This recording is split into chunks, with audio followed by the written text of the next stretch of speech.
He vowed to never love her. She fled, only to be found tending the sick during a deadly plague. It was then, in the face of death, that a duchess's secret note, and one night of her profound kindness, undid him completely. Witness the extraordinary journey of a duke's heart, from hardened pride to profound affection, all thanks to an unspoken message. The chamber glowed with too many candles, each flame trembling against the velvet drapes, as though even fire itself was nervous for what was to come. Lady Evelina Harcourt, no, not Harcourt anymore, Duchess Blackthorne, sat at the edge of a grand bed covered in silks she had never dared imagine in her girlish dreams. The satin of her gown pooled around her, a small ocean of white stitched with pearls. Her pulse thundered. She pressed her palms together, then apart again, restless, uncertain. All her life, she had been told this moment would define her. Your wedding night seals your fate, her mother once whispered when she was still a girl in ribbons. Tonight was meant to be that promise, fulfilled. Outside, the manor was hushed. The last of the guests had departed hours ago. The carriages had rattled into the misty night, and the champagne laughter of nobles had faded into silence. Yet here, in this chamber, anticipation lingered like a perfume too strong to breathe. Evelina's chest tightened. She had not wanted to marry Adrian Blackthorne, not at first. He was too distant, too feared, too much like a figure carved from ice.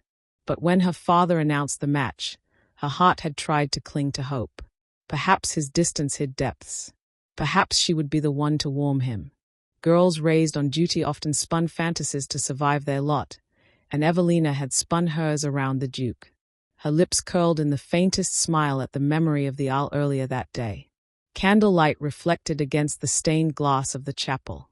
Hundreds of eyes watched as she walked forward. Adrian had stood waiting, tall, severe, his features so perfectly chiseled he looked more myth than man. He hadn't smiled, but he had taken her hand firmly, and that had been enough to make her heart leap. Perhaps, she whispered to herself now, tracing the satin of her skirts, perhaps tonight he will see me. The door opened. The sound was not gentle, it was a command. The great oak swung on iron hinges, and Adrian Blackthorne entered as though the world bent around him. He was still in the remnants of his wedding attire, his cravat slightly loosened, his black coat casting him as a shadow among candlelight. His dark eyes swept the room, cool and detached, before settling on her. Evelina rose, her heart racing. She smoothed her gown, her voice soft, tentative. "My lord." He stopped her with a glance. "I will be plain, Duchess," he said, his voice deep, smooth, and merciless. "Do not mistake this union for love. You will never have my heart." The words shattered through the chamber. Evelina's breath caught. For a heartbeat, the world swayed around her. She gripped the carved bedpost as though the wood could keep her upright. "You cannot mean that," she whispered. "I mean every syllable." He removed his gloves with measured precision, each movement deliberate. "This marriage exists for duty, for name, for bloodline. Perform your role. Bear the title. But never believe affection lies within this bargain." Her throat constricted. She searched his face, those severe cheekbones, the strong line of his jaw, but found no softness there. "Why would you wound me so, on this night of all nights?" Her voice trembled despite her will. Adrian's gaze flickered, the faintest crack. "Because," he said, low, "hearts betray. And I will not be betrayed again." It was the only explanation he gave. He turned from her, unfastening his cravat, as though she were no more than a servant in the room. Evelina's chest ached as though a hand had gripped her heart and twisted. She wanted to scream, to beg, to demand his reason. But she had been raised to silence, to composure. Instead, she whispered, "You did not have to marry me." He paused at the mantel, where the fire hissed. His shoulders stiffened, then loosened again. "I did what duty required. Nothing more." Tears blurred her vision, though she willed them not to fall. She would not let him see her crumble. She thought back to earlier that day. The vows had felt heavy, but she had clung to them. The ring, cool on her finger, had seemed to promise something: connection, permanence. The way her father's proud smile had shone as she spoke her lines. The way the chapel had gasped when Adrian kissed her hand at the altar. She had believed there was a chance. Now, in the cold hush of this chamber, her hope collapsed. Adrian extinguished one of the candles, his movements casual, detached. The flame hissed into smoke, and the room seemed darker, colder. "You may rest here. I'll take my study." His voice held no room for debate. And with that, he left her. The door shut. Silence swallowed the chamber. Evelina stood frozen, staring at the space he had occupied. Her gown suddenly felt like a costume, heavy and suffocating. The roses in the room smelled too sweet, cloying, mocking. Her hands clenched at her sides. She felt as though every candle burned with eyes, watching her humiliation. Her heart cracked, but beneath the pain, something stirred: defiance. She gathered her skirts and left the chamber. The corridor stretched long, its stone walls cold against torchlight. Every step echoed her despair, her shame. Yet she walked faster, driven by a need she could not name. Her feet carried her to the chapel of Blackthorn Manor. The doors creaked open, revealing silence and moonlight. Stained glass fractured the silver light into blues and reds across the pews. The air smelled of wax, old wood, and faint incense. Evelina fell to her knees before the altar, her hands clasped, trembling. "If not his heart," she whispered, her voice breaking into the stillness, "then I shall claim my own dignity." The words were fragile, but they echoed through the stone hall as if the walls themselves bore witness. Her tears fell freely now, warm against her hands. Her body shook, her chest tight with grief. Yet in that moment of despair, she felt a strange flicker within her, a light not given by him, but by herself. She remained there as the bells tolled midnight, the sound echoing across stone. On the night she became a duchess, Evelina discovered she was also a woman abandoned. But this was not the end. This was the beginning. The knock on her chamber door came like a hammer against glass. Evelina startled awake, her cheek pressed to the pillow still damp from tears. Dawn had barely touched the horizon, yet the household was already alive with footsteps. "Your Grace." It was her maid, Alice, voice trembling with caution. "The Duke requests your presence in the solar." Requests. Evelina almost laughed. Nothing about Adrian Blackthorn sounded like a request. She rose, her body heavy, her heart heavier, and let Alice lace her into a pale blue gown.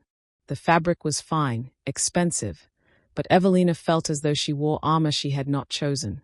By the time she reached the solar, sunlight was spilling across tall windows, setting fire to the dust motes dancing in the air.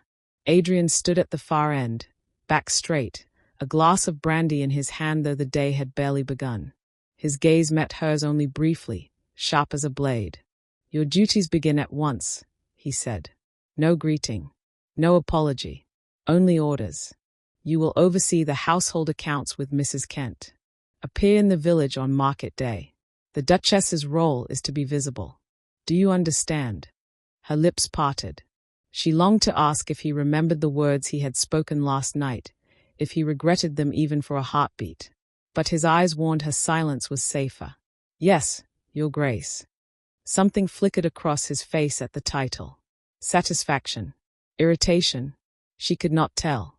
Later that morning, Evelina walked through the manor's bustling kitchens, trailing after Alice. The servants glanced at her with the curiosity of those who had long feared their master would never wed. Whispers followed her like ghosts. "Pretty, isn't she? Poor thing, the Duke is colder than the grave. Maybe she'll soften him. Or maybe she'll wither, like the last one." The words stung, though Evelina kept her chin high. Her mother's lessons echoed. A lady is grace even when the world cuts her down. Mrs. Kent, the housekeeper, greeted her with a stiff curtsy. "Your Grace, we've kept the household running to the Duke's standards. He is particular." Particular. Evelina suspected the word was a veil for merciless. Still, she bent to the task, asking questions, taking notes. If she could not have Adrian's heart, she would have his household. If she could not be wanted, she would at least be needed. That evening, she joined the Duke for supper. The table stretched long between them, polished silver reflecting candlelight. The silence was suffocating. Evelina toyed with her spoon, appetite absent. Finally, she dared. The villagers seemed fearful of the coming season. They spoke of illness spreading nearby. Adrian's fork paused midway. His gaze lifted, piercing her across the distance. You will not concern yourself with gossip. It did not sound like gossip. Evelina's voice was quiet, but firm. It sounded like fear. His jaw tightened. Fear spreads faster than any plague. Best you remember that. She met his stare, something sparking between them, defiance, or perhaps recognition. He was a man chained to his pride, and she, a woman tethered to her hope. For a moment, neither looked away. Days passed, and Evelina sought refuge in the village. She visited the baker, the seamstress, the old healer with hands gnarled like tree roots. Among the common folk, she found the warmth her husband denied her. They called her our Duchess with shy smiles, and for a flicker of time, she felt she belonged. But whispers followed here too. They say the Duke keeps to his shadows. They say he buried his heart with the woman who betrayed him. They say he's cursed. Evelina pressed the words to her chest like hidden bruises. Each rumor was another puzzle piece of the man she had married. One evening, unable to keep silence any longer, she confronted him. Why do you hide yourself from your own people? Her voice carried across the drawing room, sharper than she had intended. Adrian looked up from his papers, brows lifting. You presume much. I only wish to understand. Understand. He stood, the firelight sharpening his features into something almost cruel. You think because we share vows, you are owed my soul. You know nothing of what I've lost. Then tell me. Evelina's plea slipped free before she could stop it.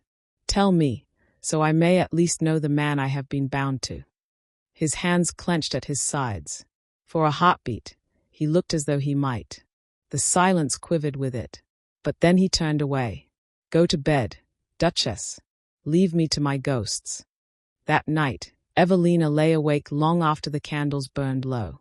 She thought of his words, of the hollowness in his voice when he spoke of loss. Somewhere beneath that cold shell lived a wound still bleeding. She pressed her palm to her chest. If not his heart, then I shall guard my own. And perhaps, in time, I will uncover the truth he hides. The next morning, she walked with Alice in the gardens. Frost clung to the last roses, their petals bruised by the season's bite. Evelina brushed one lightly, thinking of herself, lovely in bloom, yet fragile under winter's hand. Alice hesitated before speaking. Forgive me, Your Grace, but the Duke was not always so. When his mother died of fever, something in him broke.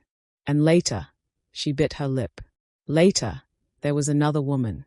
She betrayed him, sold his trust for coin. Evelina's throat tightened. Betrayal. So that was the scar beneath his vow. She gazed at the frostbitten roses, whispering, no wonder he buried his heart. But even frozen roses could thaw beneath the right light. That evening, Evelina crossed paths with Adrian in the gallery. Moonlight pooled through tall windows, painting him in silver. He halted when he saw her. For once, he did not look past her. He looked at her. You walk the halls late, Duchess. I could say the same of you, my lord. A faint curve touched his mouth, not quite a smile, but not disdain either. For a heartbeat, she glimpsed the man he might be, if only he would let himself breathe. They stood in silence, the air thick between them. Her heart thudded, reckless, hopeful. But then he stepped back, retreating into shadow. Good night, Evelina. Her name on his lips was softer than anything he had given her yet. She carried it with her, like a candle against the dark. In the days that followed, Evelina wove herself into the lives of the people, visiting the sick child of a seamstress, bringing bread to a hungry widow, listening to the old healer speak of herbs and remedies. Her compassion became whispered legend, the Duchess who cared.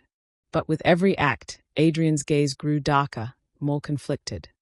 He watched her as though she were a fire, dangerous, mesmerizing, impossible to ignore. One night, after she returned Mud Street from the village, he confronted her. "You defy me," he said, voice taut. "I told you to stay clear of gossip and squalor." "And I told you it was not gossip," Evelina shot back. Her voice did not shake this time. "It is need. Your people are afraid. They require more than titles. They require a hand, a heart." His jaw hardened. "And you think you can provide what I cannot?" She lifted her chin. "Yes." Silence crashed between them. His stare burned, torn between fury and something far more dangerous, respect. "Finally," he said, low and raw, "you play a perilous game, Duchess." And then he left her standing there, heart racing, cheeks aflame, knowing she had crossed a line she could never uncross.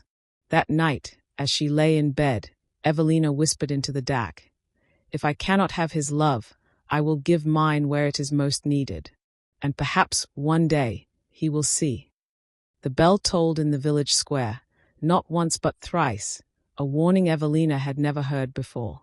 She froze at the manor window, the sound cutting through the brittle morning air. Then came the riders, mud-splattered men shouting up the lane. "The fever has spread. Lock your gates. Lock your homes." Her stomach dropped. Alice gasped behind her, clutching the frame of the window. Moments later, Adrian stormed into the corridor, boots striking stone. His face was carved in steel. "You will not step beyond these walls." His command was final, as if the tolling bells themselves obeyed him. Evelina's heart pounded. "But the village is not your concern," he snapped.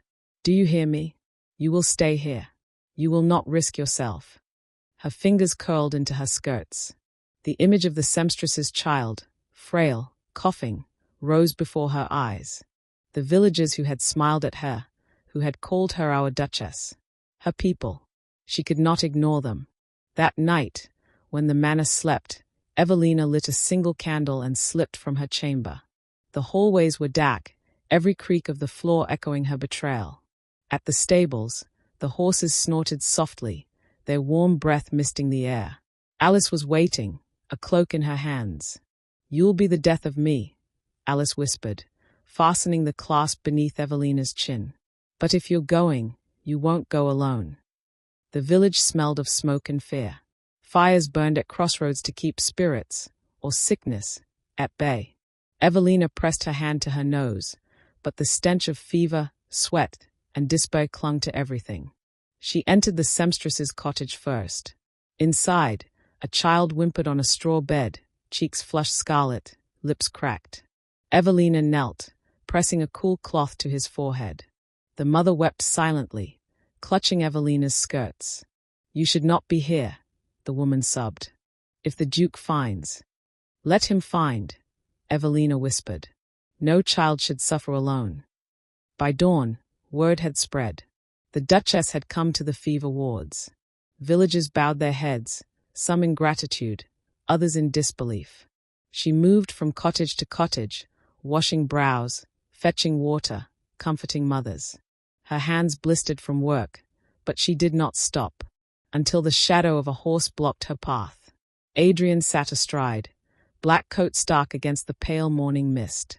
His expression was thunder. "Go back to the manor." His voice cut the air like a blade. Evelina straightened, sweat beading at her brow. "No." Murmurs rippled through the crowd. A duchess defying her duke. Adrian dismounted in a single swift motion, his boots sinking into mud. He seized her wrist, not cruelly but firmly. His eyes blazed. "You will obey me." Evelina's voice cracked with the force of her defiance.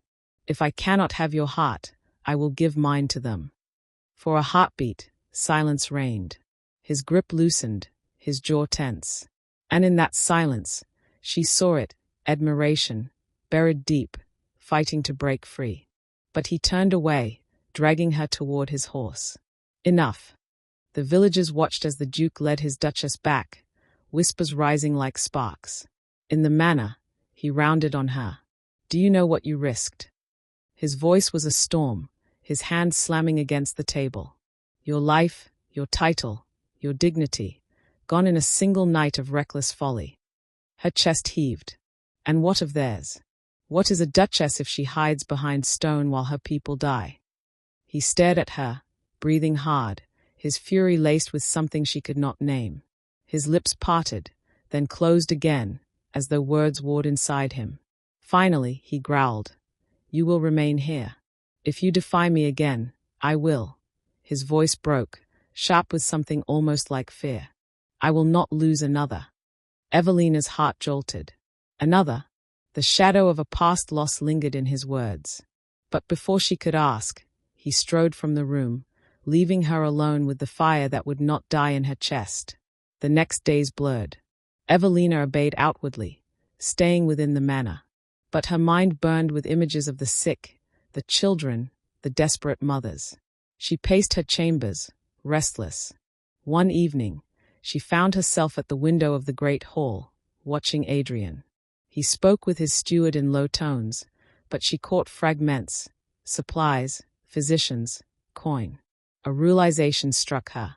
He was already helping, quietly, in secret. Why hide it? Why bury compassion beneath pride? The question gnawed at her until she sought him out. She found him in his study, the room cloaked in shadows and brandy-scented air. "You send physicians," she said, stepping inside. "You fund their work.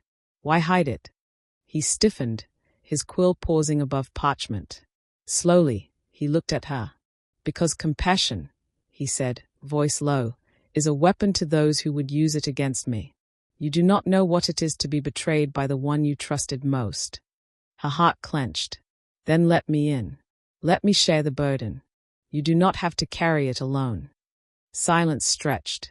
His eyes locked on hers, hard yet yearning. For one fragile moment, the air between them burned with possibility. But then he turned away. "Leave me, Evelina." She did not. Instead, she crossed the room, laying her hand on the back of his chair. The heat of his body radiated through her skin. "Adrian," she whispered, daring his name. He inhaled sharply, the sound raw. His hand rose, as if to cover hers, but stopped midway. He curled it into a fist instead. "Do not," he said hoarsely. "Do not offer me what I cannot take." Her breath caught, her pulse fluttering.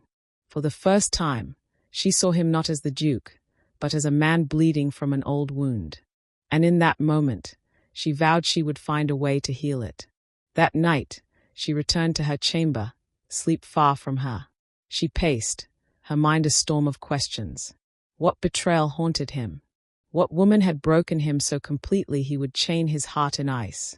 She pressed her palm to the window, staring at the distant lights of the village. "If he will not show them his heart, then I will show them mine. And perhaps, one day, he will see." The tolling of bells echoed again in the night, louder this time, carrying dread on the wind. The plague was closer now. And Evelina knew. This was only the beginning. The sound of Evelina's body hitting the ground was muffled by mud. She had collapsed in the fever ward, her vision swimming, the cries of children and the smell of sickness clawing at her senses. Her limbs refused to move, and the world tilted into darkness, until arms, strong and unyielding, lifted her from the earth. "Foolish woman," Adrian's voice thundered against her ear, ragged with fury, raw with something she had never heard before: fear. "Do you mean to kill yourself?" Her lashes fluttered open. His face hovered above hers, shadowed by firelight from the burning torches around the ward. His jaw clenched as if each breath cost him, his eyes blazing with something hotter than anger. He carried her as though she weighed nothing, striding past the stunned villagers. Gasps followed them, whispers chasing their heels. "The Duke carries his Duchess." Evelina's lips trembled. "They need me." "You need saving," he snapped, pulling her closer, though his voice broke around the edges. "And I will not watch you die." Back at the manor, Adrian placed her gently on the bed, though his hands shook with restrained emotion. Alice fluttered about, bringing cloths and water, but Adrian waved her away. He sat beside Evelina himself, his broad frame hunched, his usually steady hands cooling her brow. "You risk everything for people who would bow and forget you the moment you fall," he muttered, though his thumb brushed a tear from her cheek before he could stop himself. Evelina caught his wrist, weak but unyielding. I do it, because someone must. If I can bring even one child comfort, if I can save one mother from grief, then I will not regret it. His eyes closed briefly, the muscles in his jaw twitching. When he opened them again, the storm had not lessened, but it had shifted. You will be the death of me, Evelina. In the days that followed, Adrian kept his vow to remain by her side whenever she ventured to the village. At first, he claimed it was to protect her reputation. But each night in the plague wards, she saw the cracks forming in his armor. He barked orders at physicians, yet stayed longer than needed to see the sick tended. He scolded Evelina for exhaustion, yet wrapped his cloak around her shoulders when he thought she wasn't watching. He glared at villagers, yet his gaze lingered on the smallest gestures of gratitude they offered her. And beneath the tension between them, something grew. One evening, as rain lashed the rooftops of the village, Evelina bent over a dying boy, her hands trembling as she sponged his fevered skin. His breathing rattled, shallow, desperate. She whispered soothing words, her heart breaking with every rasping breath. Adrian crouched beside her, his large hand covering hers on the cloth. She glanced at him, startled by the rare softness in his eyes. You cannot save them all, he murmured. Then I will save the ones I can, she whispered back. For a moment, their hands remained together, joined over the child's frail chest. Thunder rumbled, and with it, the air between them crackled, something fierce, something forbidden, something undeniable. The boy's breath steadied, shallow but stronger. Evelina exhaled a prayer, and Adrian's gaze never left her face. The next morning, scandal spread like wildfire. The Duchess in the plague wards. One noblewoman sneered at market. Kneeling in mud, cradling fever-ridden children, what disgrace. Another man scoffed. She will drag the Duke's name into ruin. Adrian overheard every whisper as he escorted Evelina through the crowd. His hand tightened on her arm, his glare silencing wagging tongues. Yet when Evelina dared glance at him, his face was unreadable, caught between fury and something far more dangerous, pride. Back in the carriage, silence stretched. Evelina's pulse raced. She braced for his wrath.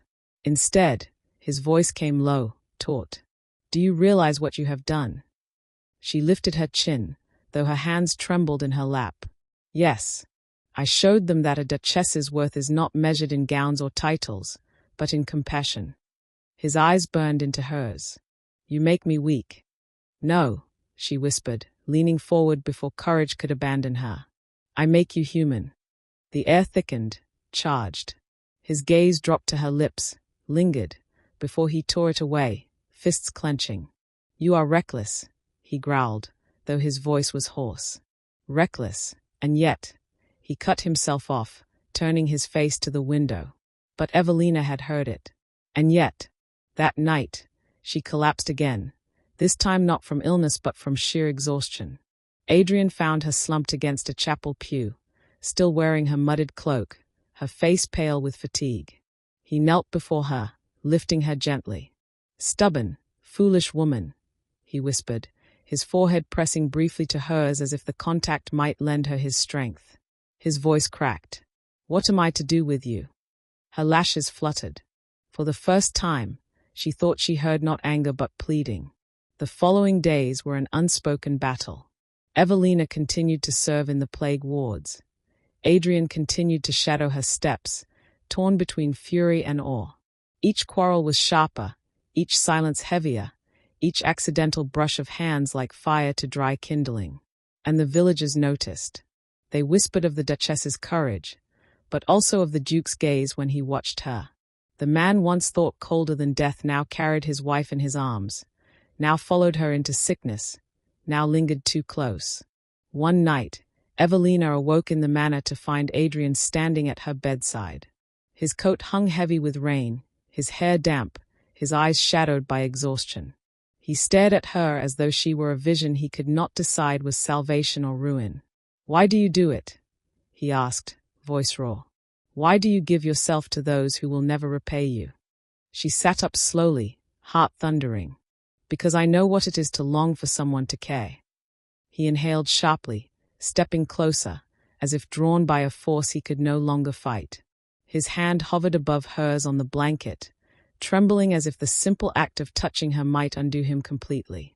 The silence stretched, his breath ragged, hers caught. But before their hands could meet, a knock shattered the moment. "My lord," a servant called from beyond the door. "Word from the village. More have fallen ill." Adrian's hand withdrew, his mask slamming back into place. "Stay here," he ordered, voice like stone, before striding into the hall. Evelina pressed her palm where his had nearly touched, her heart aching with the ghost of warmth that might have been. The next day, she followed him into the village once more. Together they stood in the fever ward, their presence a strange contradiction. Cold duke, compassionate duchess. Yet beneath the surface, something had shifted. He no longer barked only commands. He began to ask. He began to listen. And when she faltered beneath the weight of sorrow, he was there to steady her, his arm strong against her trembling frame. Still, danger brewed beyond sickness. In taverns and drawing rooms, whispers grew. The Duchess courts scandal in plague-ridden huts. The Duke indulges her recklessness. Their house will fall to ruin. Evelina heard the murmurs, but what stung most was the suspicion that Adrian heard them too, and that he might believe them. Late one night, as she walked the corridor to her chambers, she heard voices from the study. "She risks everything," Adrian's cousin was saying, sharp and cruel. "The ton calls her reckless. She will bring shame upon your name. Cast her aside before she drags you down." Evelina pressed a hand to her mouth, heart pounding. Silence followed, heavy as stone. Then Adrian's voice, low and furious. "She is my wife. Speak of her again, and I will see you gone from Blackthorn forever." Evelina staggered back, tears blurring her vision. His words cut and healed all at once. He would not cast her aside. He defended her. But in the quiet of her own chamber, she whispered to herself, "He will defend me, but will he ever love me?" The next day, the fever ward claimed another child. Evelina wept openly, holding the small body as the mother collapsed beside her. Adrian stood a step away, his face shadowed with grief he tried to hide. When Evelina finally looked up, her eyes raw, Adrian's hand came to her shoulder. His grip was steady, grounding. His voice, hoarse, almost broke. "You cannot carry this alone." Her breath shuddered. "Then help me." Their eyes met, and in that moment, it felt as though the world stilled, the sickness, the whispers, the distance, everything, reduced to the truth of two souls colliding, fighting against themselves, against fate, and yet drawn inexorably closer. The war between pride and compassion was not yet over, but the battle lines had blurred.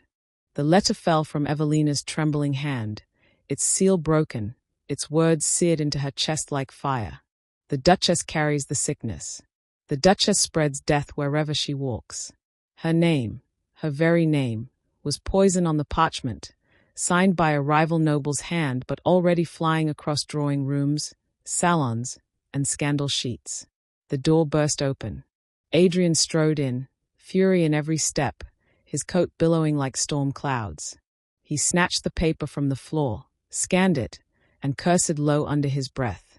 His gaze snapped to her, sharp, haunted. "They will ruin you," he growled. "They will ruin us." Evelina pressed her hands together to still their shaking. "I went to help the sick, Adrian. I gave them comfort. And now they will use it to strip me of dignity." His jaw tightened. He flung the letter into the fire, watching it curl into ash. The flames licked higher, shadows cutting hard lines across his face. "I warned you. I told you compassion is a weapon." Her throat burned. "And yet you hide yours. Why? Why bury your heart when you could use it to save them?"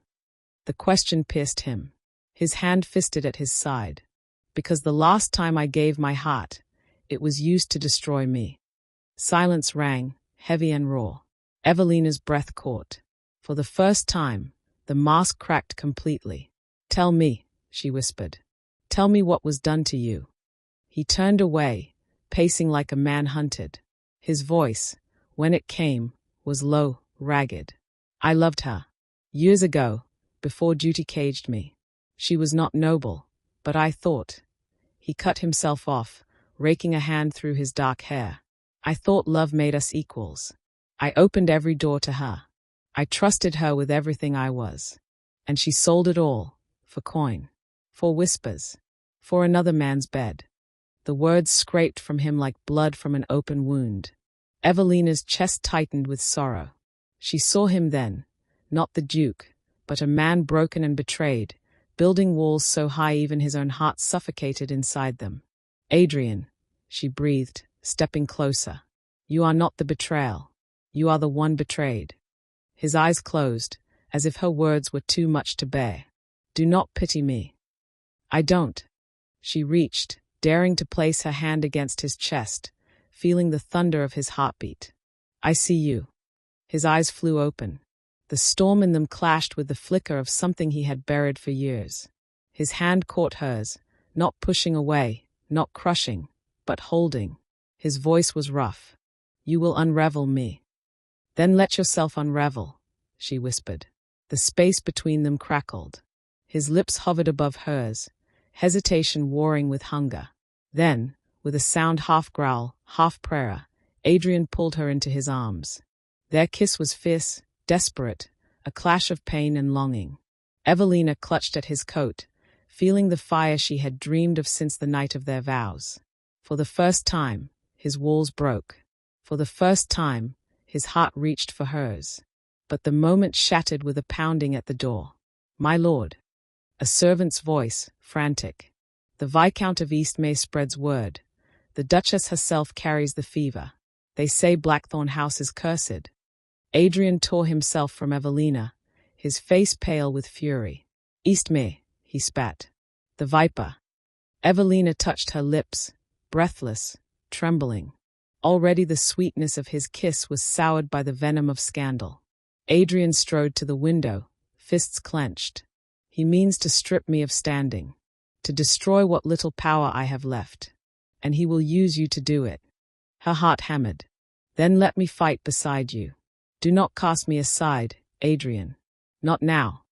His gaze snapped to her. For a heartbeat, conflict raged in his eyes.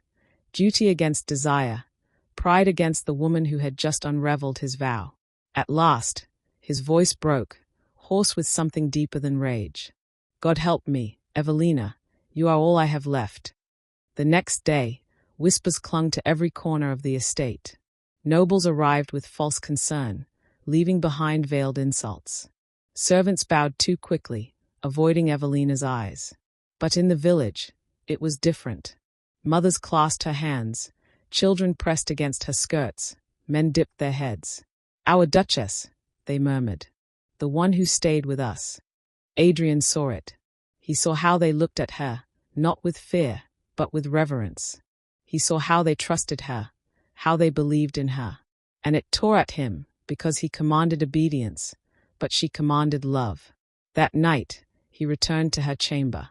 You should know, he said, voice thick, that Eastmay will not stop. He will paint you a plague-bearer until all the ton believe it. Evelina met his gaze, her own steady. Then let us show them the truth. Together. For a long moment, Adrian only stared. Then, slowly, he nodded. The days that followed forged a strange partnership. Adrian and Evelina stood side by side in the fever wards, his presence silencing doubters, hers softening fear. She knelt beside the sick while he ordered supplies and doctors, their strengths weaving into something unbreakable. At night, in rare quiet, they spoke, not of duty, but of scars, of fears, of dreams they had once buried. Evelina confessed how she had longed, as a girl, for a marriage of affection, not just alliance. Adrian admitted he no longer believed such things possible. Until her. Each confession was a stone removed from the walls around his heart. Each touch, accidental or deliberate, lit fires neither could ignore. Yet the scandal brewed hotter. A forged letter appeared in the capital, claiming Evelina had infected half the village. Another rumor whispered she had borne a fevered child before marriage. Lies twisted into chains meant to choke them both. Adrian's fury burned brighter each day, but Evelina's calm defiance steadied him. One night, as they prepared to attend a gathering despite the whispers, Evelina adjusted her gloves with trembling hands. Adrian stepped behind her, his reflection looming in the mirror. "Do not fear them," he murmured, his breath brushing her ear. "Let them fear you." Her eyes met his in the glass. "And you? Do you fear me still?" His lips curved, faint, pained. "Every moment. Because you are the only one who could undo me." Evelina turned, her gloved hand pressing to his chest. "Then let yourself be undone." The carriage arrived. The moment broke. But when they entered the hall together, the crowd gasped. The Duke and Duchess, once whispered to be strangers, stood arm in arm. Whispers turned to stares, stares to questions. And for the first time, Adrian did not pull away. He kept Evelina at his side, his hand over hers, his gaze daring anyone to challenge what they saw. The battle had only begun. But Evelina knew this truth. She had his hand now. And slowly, surely, she was winning his heart. The cry shattered the stillness of night. Evelina jolted awake, heart racing, sweat slicking her palms before she even knew why. Alice burst into the chamber, face ashen, voice breaking. "My lady, it's you. They say you've brought the plague to the estate. The gates," she choked, tears spilling. "They've painted the words Duchess of Death across the very stones of Blackthorn." Evelina's chest caved in, the words lodging like glass in her lungs. She rose, her bare feet cold against the floor, and rushed to the window. Down below, the gates of the estate glowed with torchlight. Scrawled across the iron in crude chalk, in letters meant to shame and destroy, was the name meant to bind her forever. Duchess of Death. Her knees weakened. Alice caught her before she fell. By morning, the whispers had become a chorus. Servants looked away when she passed. Letters arrived from noble families, their words poisoned with pity and disdain. And in the great hall, Adrian paced like a lion in a cage, fury radiating off him. "They think they can destroy me through you," he growled, fists clenched. "They think to strip me of power, to make my name a curse. Eastmay has taken this war too far." Evelina stood near the hearth, her hands clasped tightly to hide their shaking. "And yet it is I they brand, Adrian. It is my face they spit upon, my name they scrawl in filth. Tell me, will you still defend me when society itself calls me a plague?" His head snapped to her, eyes blazing. "I will protect you. Protect me." The word cracked like lightning. "You lock me in rooms, you silence my voice, you hold me back as though I am a child to be shielded. But what I need is not a prison. I need a partner." The silence between them cut deeper than any blade. That night, Evelina could bear it no longer. While Adrian drowned himself in brandy and fury, she stole into the stables. Alice tried to stop her, pleading, but Evelina's eyes burned with a fire that no hand could quench. "If they call me Death," she whispered, fastening the cloak tight, "then let me at least bring comfort to the dying." She rode into the fever ward alone. The village had worsened. Smoke from funeral pyres choked the streets. Children whimpered in shadows, their bodies frail, their eyes glazed with fear. Evelina moved from bed to bed, her hands steady though her heart trembled. She pressed cool cloths to brows, whispered prayers, offered water to parched lips. By dawn, her body shook with exhaustion. By nightfall, fever licked at her skin. When Adrian found her, she was kneeling beside a child, her hands trembling as sweat poured down her neck. He lifted her into his arms, voice breaking. "Damn you, Evelina," he whispered fiercely, his lips at her temple. "Damn you for making me feel. Damn you for making me care." She blinked weakly up at him, tears shimmering in her lashes. "You swore I would never have your heart. And yet, it beats for me now." His throat tightened, his face contorted in agony. He pressed his lips to her damp hair, clutching her as though she were the only anchor in a storm meant to swallow him whole. "I cannot lose you," he rasped. "Not you. Not now." Her body sagged against him, her breath shallow. Fever claimed her. 4 days, she drifted between darkness and light. She saw flashes, the cold press of cloth on her brow, Adrian's shadow looming beside her bed, his voice breaking in prayers she had never thought he knew. "Take me instead," he whispered one night, his forehead pressed to her hand. "Do what you will, God, but leave her with me. Leave her." Her heart twisted in her fevered haze, but her lips could not form the words she longed to speak. In her delirium, she whispered his name. Over and over, her lips clung to it like a lifeline. And each time, Adrian flinched as though stabbed, then held her tighter. "You fight," he whispered. "You fight, Evelina. Because if you go, I am nothing." Outside, the estate roared with scandal. Eastmere declared to all who would listen that the Duchess had doomed Blackthorn. Pamphlets circulated, mocking Adrian as weak, bewitched by a reckless bride. But inside the manor, Adrian never left her side. He fed her broth with his own hands, wiped her brow with trembling fingers, held her through nights where her fevered body convulsed. And when he thought no one heard, he whispered, "I love you. God help me, I love you." On the 4th night, Evelina's fever broke. Her breath steadied, her body stilled. She blinked into the dim light of the chamber, her gaze finding Adrian collapsed in a chair beside her, his head bowed against her bed. His hand clutched hers like a drowning man clinging to driftwood. "Adrian," she whispered, her voice fragile. His head jerked up. His eyes, red-rimmed and desperate, met hers. Relief crashed across his face, raw and unguarded. He seized her hand, pressing it to his lips, his shoulders shaking. "You live," he choked. "Thank God, you live." Her fingers brushed his cheek. His stubble rasped against her palm. "I heard you," she whispered. "In the dark. I heard your heart, Adrian." He froze, eyes wide, as though she had reached into his chest and laid claim to the truth he had buried for years. "You cannot hide from me anymore," she murmured. "Not when your heart spoke louder than your pride." His lips trembled. For a long moment, he said nothing. Then, in a voice hoarse with surrender, he whispered, "You are mine. My heart, my soul, my salvation. And I am yours, Evelina." Tears spilled down her cheeks, but they were tears of joy.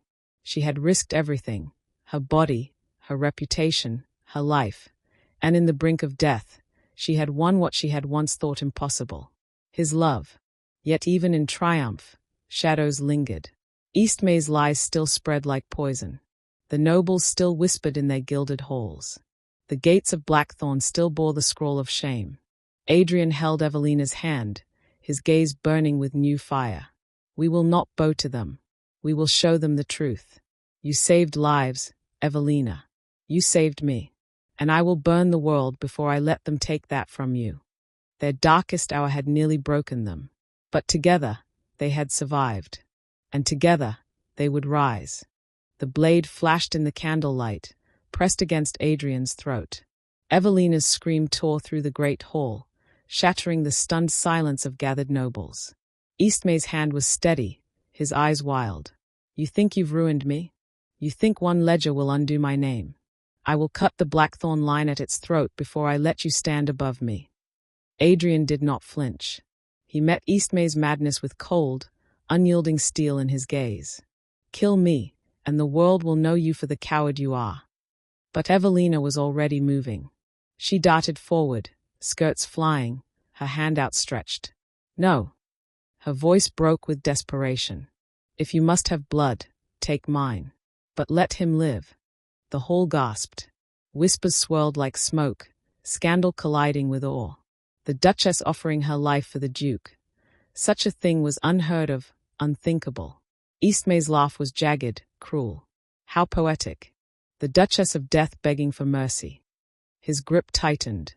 Adrian's jaw clenched, a muscle ticking in fury. And then Adrian spoke, his voice low but resonant enough to still every tongue. "You dare touch her, and I swear you will not leave this hall alive."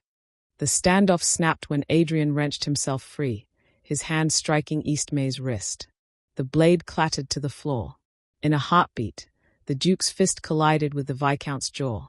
The hall erupted, nobles shrieking, guards rushing forward, torches flaring with sudden chaos.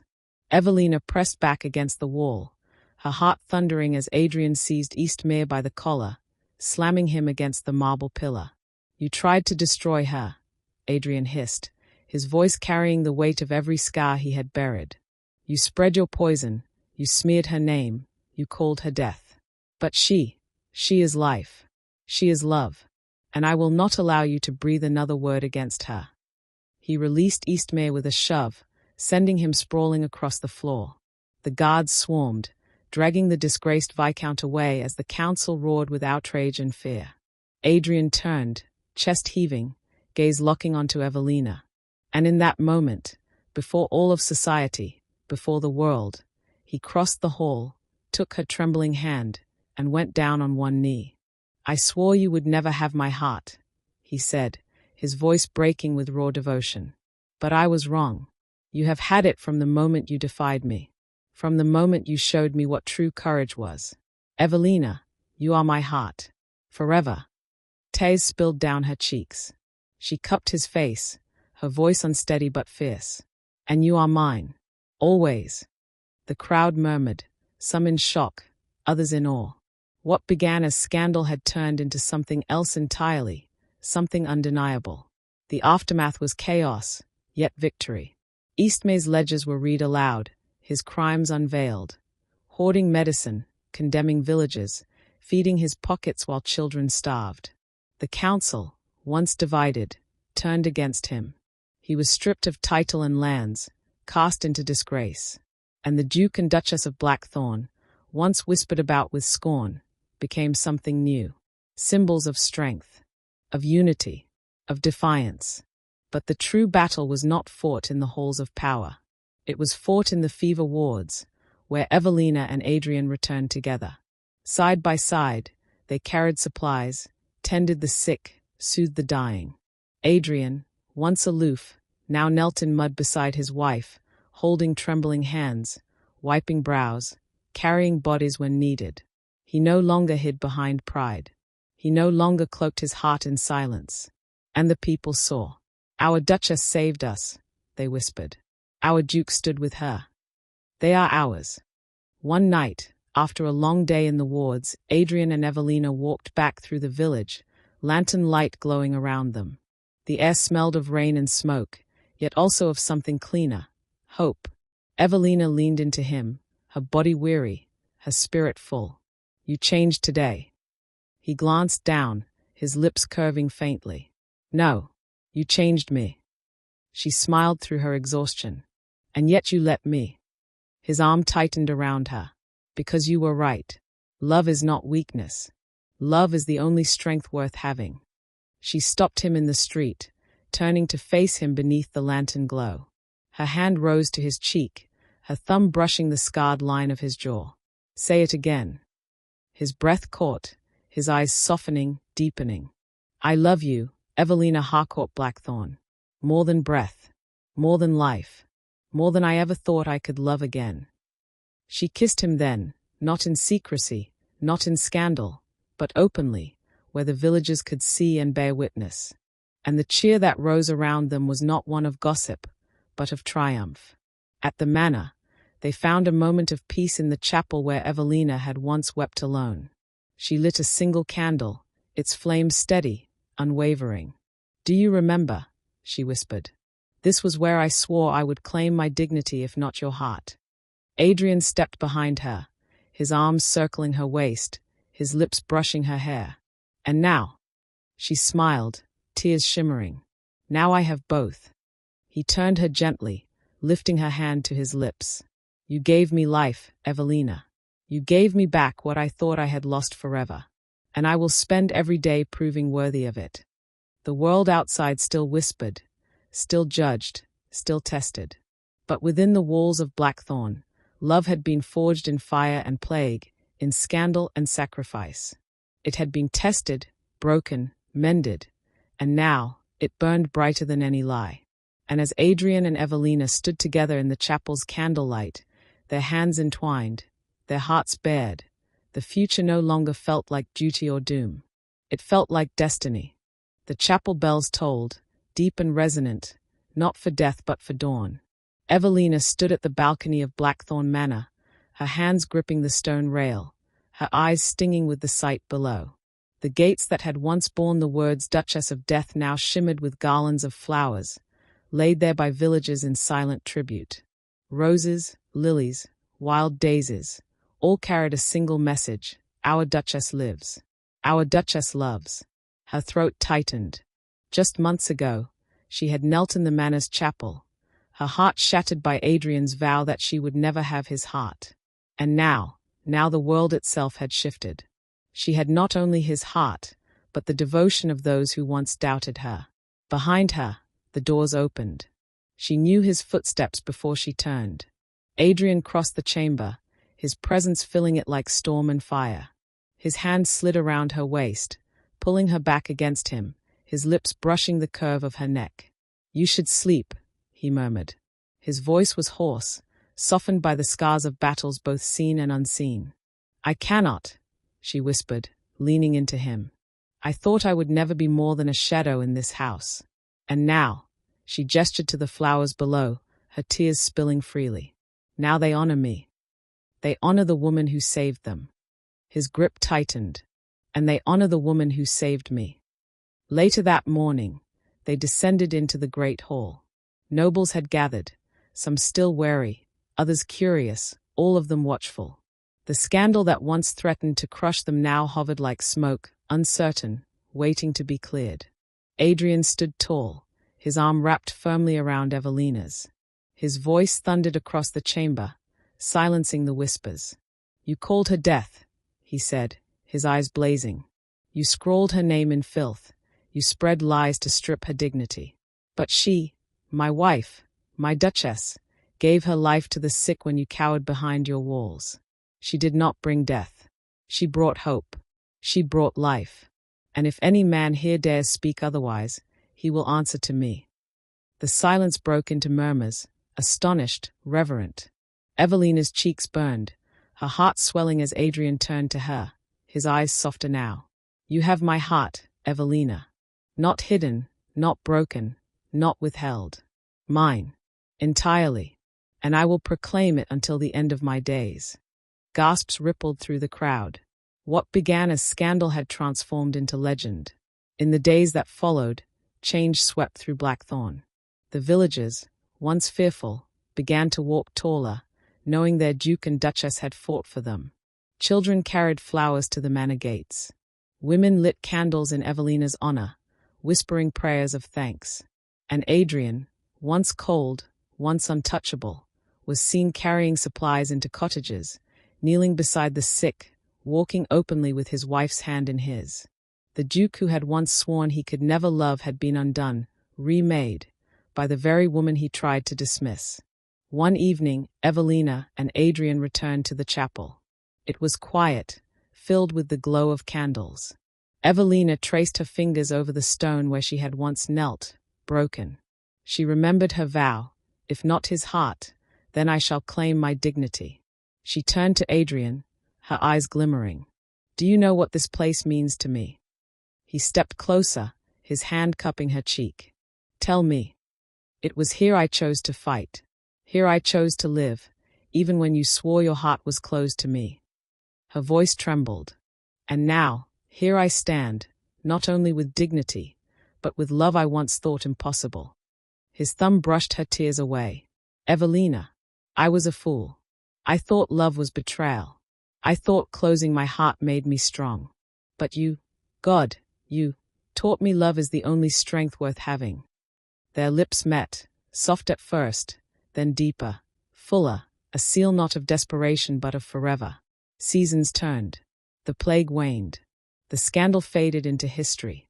What remained was story, whispered through drawing rooms, sung in ballads, murmured in cottages. The Duke who swore his Duchess would never have his heart.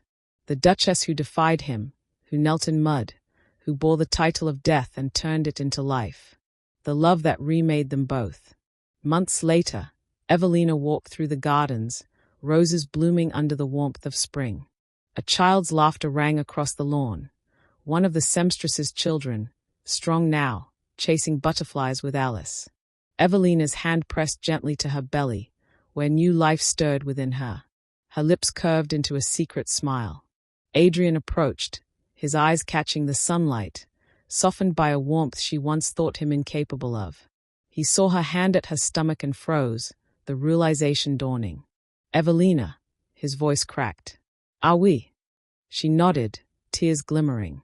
"Yes." For the first time in years, his composure shattered completely.